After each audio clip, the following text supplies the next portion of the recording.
नमस्कार साथियों, मेरे YouTube चैनल में आप सभी का एक बार फिर से स्वागत है। साथियों, परिवार सर्वेक्षण बाल गणना 2023 से संबंधित एक महत्वपूर्ण वीडियो मैं आप सभी लोगों के लिए लेकर आया हूं। जैसा कि आपको अवगत है, इस बार आपको बाल गणना से ऊपर बढ़कर परिवार सर्वेक्षण करना है। परिवार के सभी सदस्यों की सूचनाएं जुटानी है। पहले आपको ये ऑफलाइन करना है और उसके बाद इस समस्त डाटा को ऑनलाइन करना है। तो आज की इस वीडियो में हम जानेंगे कि प्रेरणा पोर्टल पर जाकर परिवार सर्वेक्षण को ऑनलाइन किस तरह से करें। मैं पूरी डिटेल आपको स्टेप बाय स्टेप बताऊंगा।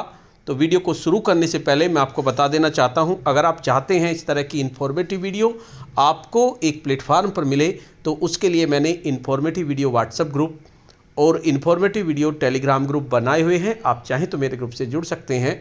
ग्रुप का लिंक आपको वीडियो के डिस्क्रिप्शन बॉक्स में मिल जाएगा, जिस पे क्लिक करके आप मेरे ग्रुप से जुड़ सकते हैं। परिवार सर्वेक्षण को ऑनलाइन करने के लिए आपका मोबाइल नंबर रजिस्टर्ड होना चाहिए, अर्थात जिस मोबाइल नंबर पर आपकी मिड डे मील की कॉल आती है वो नंबर आपका रजिस्टर्ड होना चाहिए। अगर आपका रजिस्टर्ड नहीं है तो आप BRC से सबसे पहले इसको रजिस्टर करा लीजिए। उसके बाद आपको क्या करना है, आपको सबसे पहले अपने मोबाइल का क्रोम ब्राउज़र या गूगल ब्राउज़र ओपन करना है। या इस तरह से आप ओपन करेंगे और इसमें आप लिखेंगे, आप इसमें लिख दीजिए मिशन प्रेरणा। मिशन प्रेरणा जैसे लिखेंगे तो सबसे ऊपर आपका आ जाएगा मिशन प्रेरणा। इस पर आप क्लिक करेंगे तो इस तरह का इंटरफेस आपका आ जाएगा। इसमें सबसे ऊपर आपको जहाँ पे मिशन प्रेरणा लिखा है इस पर क्लिक करेंगे तो देखिए मिशन प्रेरणा का ये पोर्टल आपके सामने खुल के आ जाएगा। देखिए इसमें आपके 3 लाइन दी गई हैं। ये देखिए यहाँ पर आपको क्लिक करना है। जैसे ही आप यहाँ पे क्लिक करेंगे तो देखिए इसमें बहुत सारे ऑप्शन आपके सामने खुल के आ जाएंगे। देखिए सबसे पहले होम, अबाउट अस, तो इसमें आपका बैंक डाटा अपलोड ये ऑप्शन आपको नज़र आ रहा होगा। आपको यहाँ पर क्लिक करना है। बैंक डाटा अपलोड पे जैसे ही आप क्लिक करेंगे तो देखिए ये ऑप्शन आपका आ जाएगा। इसमें सबसे ऊपर लिखा हुआ है टीचर लॉगिन, तो टीचर लॉगिन पे आपको क्लिक करना है। मैं यहाँ पर टीचर लॉगिन पे क्लिक करता हूँ। देखिए इसमें आपका आ गया teacher sign up, login for new registration. तो न्यू रजिस्ट्रेशन पे आप यहाँ पे क्लिक कर दीजिए और यहाँ पर अपना मोबाइल नंबर आपको रजिस्टर्ड करना है, वो मोबाइल नंबर जिस पर मिड डे मील की कॉल आती है। मैं यहाँ पर अपना मोबाइल नंबर रजिस्टर्ड कर देता हूँ। उसके बाद इस मोबाइल नंबर पर आपकी OTP आएगी। उस OTP को भरकर आपको लॉगिन करना है। तो देखिए मैं सारी प्रोसेस करता हूँ। मैं यहाँ पर अपना मोबाइल नंबर रजिस्टर्ड करता हूँ, इसको मैं ब्लर कर देता हूँ। देखिए मैंने मोबाइल नंबर रजिस्टर्ड किया, वेरीफाई किया। उसके बाद सबसे नीचे आ जाता है सेंड ऑथेंटिकेशन SMS। इस पर हम क्लिक करते हैं। Authentication SMS send successful on your mobile, okay करेंगे। अपना OTP देखेंगे। देखिए OTP आ चुका है। इस OTP को हम इसमें भर देंगे।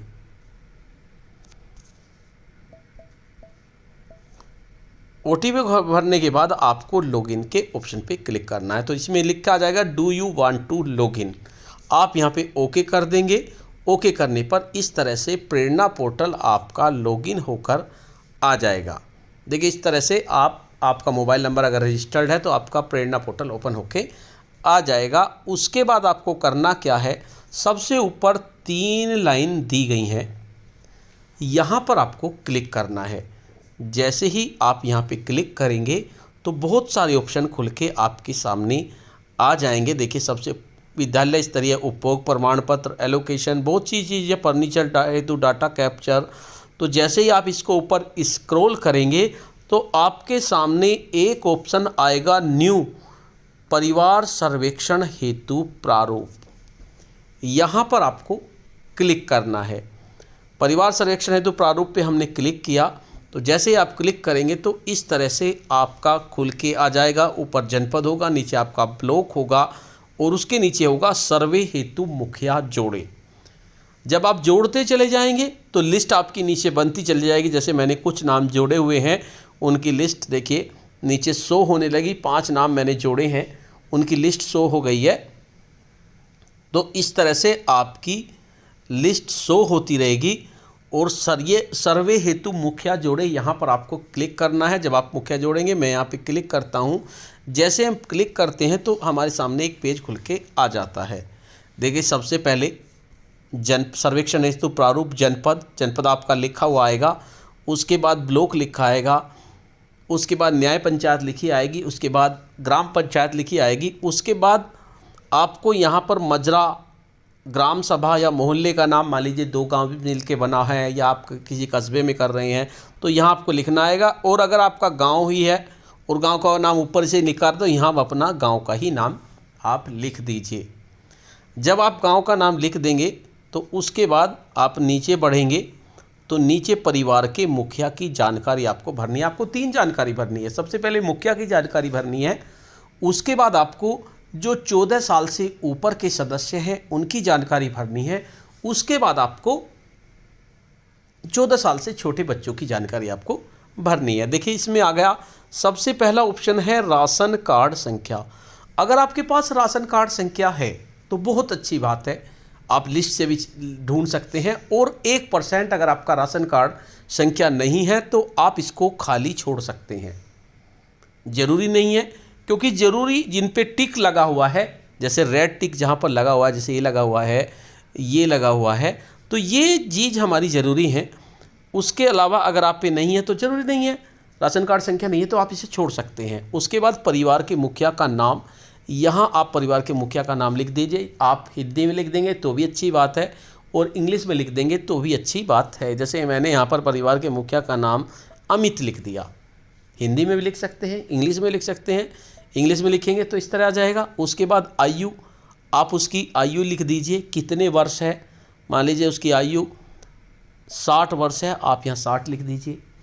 उसके बाद मैं एक एग्जाम्पल लेके बता रहा हूँ, वैसे ये कोई डिटेल नहीं है, मैं एग्जाम्पल लेके बता रहा हूँ। उसके बाद लिंग आप सेलेक्ट करेंगे, पुरुष है, पुरुष सेलेक्ट कर लीजिए। उसके बाद धर्म क्या है, हिंदू मुस्लिम सिख ईसाई जो भी कुछ है, मैंने हिंदू सेलेक्ट किया। उसके बाद वैवाहिक स्थिति, विवाहित है, अविवाहित है, विधवा है, विधुर है, तलाकशुदा है। मान लीजिए अगर वो विवाहित है तो विवाहित लिख दीजिए, मान लीजिए उसकी पत्नी गुजर गई है तो आप विधुर लिख दीजिए। और मान लिया परिवार में मुखिया सबसे बड़ी लेडीज़ है, कोई दादी हैं तो उनको लिख दीजिए, विधवा लिख दीजिए। इस तरह से आप लिख सकते हैं। तलाकशुदा है तो तलाकशुदा लिख दीजिए। तो आपको इसमें ऑप्शन में सेलेक्ट करना है। वैवाहिक स्थिति में यहाँ पर विवाहित लिख देता हूँ। उसके बाद सामाजिक वर्ग, सामाजिक वर्ग में उसका सामान्य है, अन्य पिछड़ा वर्ग है, अनुसूचित जनजाति, अन्य पिछड़ा वर्ग मैंने यहाँ पे लिख दिया। उसके बाद शैक्षिक योग्यता कितना पढ़ा हुआ है, देखिए ऑप्शन खुल के आगे, डायरेक्टरेट है, एमफिल है, प्रास्नातक है, बीए है तो स्नातक पे क्लिक कर देंगे, इंटर है तो इंटर पे कर सकते हैं, हाई स्कूल है, आईटीआई है, कक्षा 9 या उससे नीचे है, 5वीं है, और अशिक्षित है तो सबसे नीचे आप अशिक्षित पे कर देंगे। अशिक्षित पे कर देंगे तो ऐसे मैं यहाँ पर कक्षा 9 से नीचे कर देंगे, 5वीं पढ़ा हुआ है। उसके बाद व्यवसाय, देखिए व्यवसाय भी आपके दिए गए हैं। छात्र है, मुखिया छात्र तो नहीं होगा, मुखिया किसान है, मजदूर है, मान लीजिए मैंने किसान लिख दिया, या सरकारी नौकरी कर रहा है। तो परिवार की वार्षिक अनुमानित आय, जो अनुमानित आय मुखिया आपको बता रहा है उसको आप यहाँ फिलअप कर दीजिए। मान लीजिए अनुमानित आय उसकी हमने 1 लाख रुपये लिख दी। उसका मोबाइल नंबर, यहाँ उसका मोबाइल नंबर लिख दीजिए, जो भी उसका मोबाइल नंबर है, जैसे जैसे जो भी कुछ मोबाइल नंबर है वो आपने भर दिया। उसके बाद घर का स्वामित्व, घर कैसा है इसे खोलेंगे हम। देखिए 10 डिजिट ऑफ मोबाइल नंबर, मैंने डिजिट कम लिखी होंगी तो देखिए आ गया।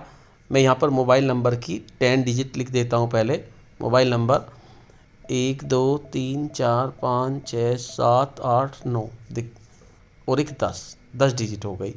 घर का स्वामित्व निजी भवन है, देखिए आपने मोबाइल नंबर लिखा तो देखो इसमें एक जानकारी आ गई, निजी भवन है, यह मुखिया पहले से पंजीकृत है जिसका विवरण इस तरह से है। एक मोबाइल को आप 2 बार नहीं लिख सकते। देखिए इन अध्यापक ने पंजीकृत किया 999, इन्होंने नंबर नहीं लिखा होगा, मिला होगा तो इन्होंने मेरी तरह इस तरह से लिख दिया। तो इसलिए आप कोशिश करें मोबाइल नंबर सही भरें, गलती बिल्कुल ना भरें, क्योंकि ये आज इसमें जिम्मेदारी भी तय कर दी गई है, क्योंकि जो अध्यापक सर्वे कर रहा है उसकी डिटेल भी मांगी गई है और उसकी ही जिम्मेदारी होगी। अगर वो कहता है कि बच्चे नहीं है, मोबाइल नंबर भी, तो सही भरें। देखिए इसमें अगर आप यह मुखिया पहले से बन जाएगा जिसका विवरण देखिए इसमें पहले से आ गया मोबाइल नंबर, तो इसलिए आपको कोई और मोबाइल नंबर इसमें भरना होगा। मैं यहाँ पर कोई मोबाइल नंबर नहीं भर रहा हूँ। उसके बाद निजी भवन हो गया। अब बात आती है BPL है या APL है।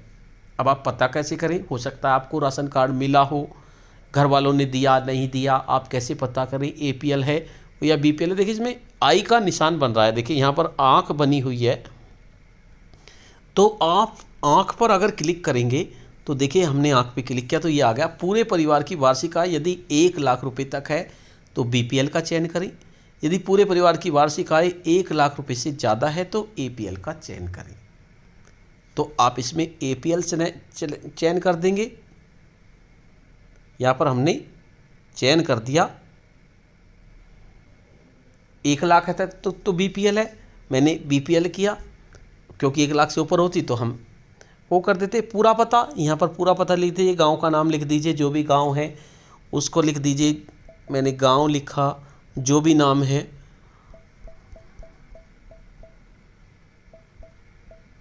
मैंने गांव लिखा। परिवार में अन्य सदस्य हैं या नहीं, तो देखिए आपको बताना पड़ेगा। अगर केवल घर में केवल एक मुखिया ही है और कोई है ही नहीं तो आप नहीं करेंगे, लेकिन आप नहीं हाँ करेंगे। वैसे तो ज़्यादातर परिवार होते हैं जिनमें मुखिया के अलावा अन्य सदस्य होते हैं, तो हाँ सेलेक्ट करेंगे। लेकिन अगर आप नहीं सेलेक्ट कर देते हैं तो देखिए आपके सामने एक ऑप्शन आ जाता है, यदि भौतिक सत्यापन के दौरान इस परिवार में कोई सदस्य पाया जाता है तो उसके लिए मुखिया एवं सर्वेक्षणकर्ता जिम्मेदार होगा। तो ध्यान से आपको करना है, ऐसा नहीं कि आपने घर स्कूल में बैठे कर लिया, वहाँ जाना होगा, पता करना पड़ेगा मुखिया के अलावा और सदस्य हैं या नहीं। तो यहाँ पर आप हाँ ही करेंगे तो ज़्यादा बेटर होगा, क्योंकि ज़्यादातर ऐसे ही घर होते हैं। हाँ, उसके साथ साथ अगर दूसरा है परिवार में बच्चे हैं ना, बहुत सी बार ऐसा होता है परिवार में बच्चे नहीं हैं, सारे 14 साल से बड़े हैं, तो अगर आप यहाँ पे नहीं कर देते हैं तो फिर आपके सामने यही आ जाता है, यदि भौतिक सत्यापन के दौरान इस परिवार में कोई बच्चा पाया जाता है 14 साल से छोटा, तो इसके लिए मुखिया एवं सर्वेक्षणकर्ता जिम्मेदार होगा, जिसने सर्वेक्षणकर्ता किया है। तो आप डिटेल ढंग से कीजिए। अगर आपने नहीं कर दिया, देखिए अगर आपने नहीं कर दिया तो देखिए परिवार के सदस्यों की ही जानकारी आएगी, क्योंकि हमने यहाँ हाँ किया था, सदस्य हमने हाँ कर दिए थे, लेकिन बच्चे नहीं कर दिए थे, तो नीचे बच्चे वाला कॉलम खुल के नहीं आया। और अगर आप इसको भी हाँ कर देंगे, देखिए मैंने यहाँ पर हाँ किया तो दूसरा कॉलम भी खुल के आ गया, परिवार के बच्चों की जानकारी। तो जैसे ही आप जो करेंगे, यहाँ पर परिवार के अन्य सदस्य जो 18 साल से कम है वो लिखेंगे तो भी हो जाएगा। मान लीजिए यहाँ पर आपने ऊपर वाले में नहीं कर दिया तो वो आएगा ही आपका, नहीं किया तो बच्चों की जानकारी वाला कॉलम खुल के आ जाएगा। तो आप जैसा करेंगे ऐसे ही कॉलम आपके खुल के आ जाएंगे। देखिए अब आ गया परिवार के सदस्यों की जानकारी। मान लीजिए उस परिवार में बुजुर्ग थे, दादा थे, उनकी एक घरवाली थी और एक बेटा था, उसकी वाइफ थी, यानी कि कुल मिलाकर उसमें 3 सदस्य और थे। आपने यहाँ पर 3 लिखा। जैसे ही आप 3 लिखेंगे और ऊपर वाले कॉलम पर जो नंबर 1 पे दिया गया उस पर टिक करेंगे तो 3 कॉलम अपने आप बन जाएंगे। जैसे आपने 3 लिखा, यहाँ पे आपने टिक किया तो 3 कॉलम आपके अपने आप बन गए। अब यहाँ पे आपको उनकी जानकारी भरनी है, नाम भरना है, यहाँ पे नाम भर दीजिए, यहाँ पर आयु भर दीजिए, यहाँ पर लिंग भर दीजिए, उसका सेलेक्ट करके लिंग देख लीजिए, उसके बाद उसका मोबाइल नंबर भर दीजिए, उसके बाद उसकी वैवाहिक स्थिति भर दीजिए, उसके बाद उसकी शैक्षिक योग्यता भर दीजिए, उसके बाद देखिए उसकी शैक्षिक योग्यता हमने भर दी, उसके बाद व्यवसाय उसका भर दीजिए, क्या व्यवसाय है, मान लीजिए वो किसान है, किसान हमने भर दिया। मुखिया से संबंध, देखिए यहाँ मुखिया के संबंध में आपको ध्यान रखना है, हमारा मुखिया जो हमने लिया था अमित, वो घर का 60 साल का था, उसकी वाइफ थी, मान लीजिए मुखिया की वाइफ है, तो मुखिया से संबंध क्या हुआ, उसकी पत्नी हुई, वो मुखिया की पत्नी हुई। अब इसमें मुखिया से संबंध में क्योंकि आप डिटेल भर रही हैं मुखिया की पत्नी की, तो इसलिए पत्नी लिखा जाएगा, आप इसमें पति नहीं लिख सकते। तो ये मुखिया की पत्नी थी तो हमने यहाँ पे पत्नी भर दिया। तो पहले की हमने डिटेल भर दी, उसके बाद दूसरे की डिटेल इस तरह से भरेंगे, तीसरे की डिटेल आप इस तरह से भरेंगे। अगर आपकी कोई डिटेल गलत हो गई तो आप यहाँ से रिमूव भी कर सकते हैं, ठीक है। उसके बाद आती है बच्चों की जानकारी। मान लीजिए उसके परिवार में 2 बच्चे हैं, मैंने 2 लिखा, 2 लिखने पर ये कॉलम अपने आप 2 हो जाएंगे। ये हो गए। बच्चों की जानकारी देनी है, बच्चे का नाम लिखेंगे, उसकी आयु लिखेंगे। देखिए इसमें एक कॉलम अलग बढ़ा हुआ है माह या वर्ष, क्योंकि बच्चा ऐसा हो सकता है 4 महीने का हो, तो यहाँ अगर हम 4 लिखेंगे और आपको सेलेक्ट करना होगा माह है या वर्ष है। 4 वर्ष का भी हो सकता है, 4 माह का, मैंने 4 माह लिख दिया। और 4 वर्ष का है तो 4 वर्ष सेलेक्ट कर दिया। उसके बाद उसका लिंग सेलेक्ट कर देंगे, उसके पिता का नाम और उसके माता का नाम बच्चे के यहाँ लिख देंगे। मुखिया से संबंध, क्योंकि मुखिया तो दादा था, तो उसका क्या हुआ, ये पोता हुआ, तो यहाँ पे सेलेक्ट करना होगा हमें पोता, मुखिया का ये पोता था। क्या बच्चा किसी विद्यालय में नामांकित है, 4 साल का है, LKG में हो सकता है जा रहा हो या UKG में, हाँ है तो आप हाँ लिख देंगे। उसके बाद अगला कॉलम आता है कौन सी कक्षा में है। देखिए इसमें सबसे बड़ी बात है बाल वाटिका, KG, LKG, UKG ये भी आपको दी गई हैं, तो आप यहाँ पे LKG सेलेक्ट कर लीजिए। LKG सेलेक्ट किया, उसके बाद विद्यालय कैसा है, प्राइवेट है, प्राइवेट में ही होती है LKG, प्राइवेट लिख दिया। उसके बाद उसका यूडाइस कोड, देखिए कोशिश करने के लिए मैंने आपको बताया था किस तरह से यूडाइस कोड सेलेक्ट करेंगे। अगर आपने वो वीडियो नहीं देखी है तो आप उस वीडियो को देख लीजिए, उस वीडियो का लिंक भी मैं आपको इस वीडियो के डिस्क्रिप्शन बॉक्स में डाल दूंगा, वहाँ से आप यूडाइस कोड सेलेक्ट कर लीजिए। और 1% अगर आपको यूडाइस कोड नहीं मिलता है तो कोई दिक्कत वाली बात नहीं है, आप केवल विद्यालय का यहाँ पे नाम लिख दीजिए। विद्यालय का नाम लिख के आपका कॉलम पूरा हो जाएगा। इसी तरह से दूसरे बच्चे की डिटेल आप भरेंगे। उसके बाद लास्ट में देखिए यहाँ पे सर्वेक्षणकर्ता का मोबाइल नंबर, देखिए सर्वेक्षणकर्ता का मोबाइल नंबर का ऑप्शन खुला हुआ है और सर्वेक्षण की तिथि खुली हुई है। जैसे ही आप यहाँ पर अपना मोबाइल नंबर भरेंगे तो आपका नाम यहाँ पे अपने आप आ जाएगा, अगर आपका मिड डे मील में दर्ज है, क्योंकि मिड डे मील में दर्ज है तभी आप प्रेरणा पोर्टल खोल पाएंगे। तो ये तो बात है, अगर आपका प्रेरणा पोर्टल खुल गया तो सीधी सी बात है, आप अपना मोबाइल नंबर यहाँ पे लिखेंगे तो सर्वेक्षणकर्ता का नाम और विभाग आ जाएगा। मान लीजिए मैंने यहाँ पर अपना नंबर लिखा, मैं यहाँ पे अपना नंबर छुपा देता हूँ। अपना नंबर लिखने के बाद मैंने सर्वेक्षणकर्ता के नाम पे क्लिक किया तो यहाँ अपने आप मेरा नाम आ जाएगा, एजुकेशन और सर्वेक्षण की तिथि। और उसके बाद जब आप सारी डिटेल भर लेंगे तो उसके बाद आपको फाइनल सेव के ऑप्शन पे क्लिक करना होगा। फाइनल सेव के ऑप्शन पे क्लिक करेंगे और क्लिक करने के बाद ये आपका आ जाएगा। देखिए फाइनल सेव पे आपने क्लिक किया, क्लिक करने के बाद आपका यहाँ पे आ गया। इस पोर्टल में थोड़ी सी समस्या है, फाइनल सेव करने के बाद आपको फिर दोबारा से वहीं पर जाना होगा, जैसे फिर दोबारा से आपको वहीं जाना पड़ेगा, इन 3 डॉट पाए और इन पर फिर दोबारा से परिवार सर्वेक्षण हेतु प्रारूप, इस पे क्लिक करना होगा, क्योंकि आपका अगला मेंबर जोड़ना है तो फिर आपको यहीं पर क्लिक करना होगा। तो इस तरह से फिर दोबारा आप यहाँ पे क्लिक करेंगे तो फिर आपका आ जाएगा सर्वेक्षण हेतु मुखिया जोड़े। तो इस तरह से आप इसको कर सकते हैं। तो आज की वीडियो में इतना ही। अगर आपको कोई समस्या आती है तो वीडियो के कमेंट बॉक्स में ज़रूर लिखें, मैंने कोशिश की है आपको ज़्यादा से ज़्यादा इसमें बताने की। तो साथियों, अगर आपको वीडियो अच्छी लगी तो इस वीडियो को लाइक करें, शेयर करें, वीडियो पे कमेंट्स करें, और अगर आप मेरे चैनल पे नए हैं, पहली बार देख रहे हैं, चैनल को सब्सक्राइब कर लें और बेल के आइकन को प्रेस कर दें, जिससे कि आपको नेक्स्ट वीडियो का नोटिफिकेशन मिल सके। धन्यवाद।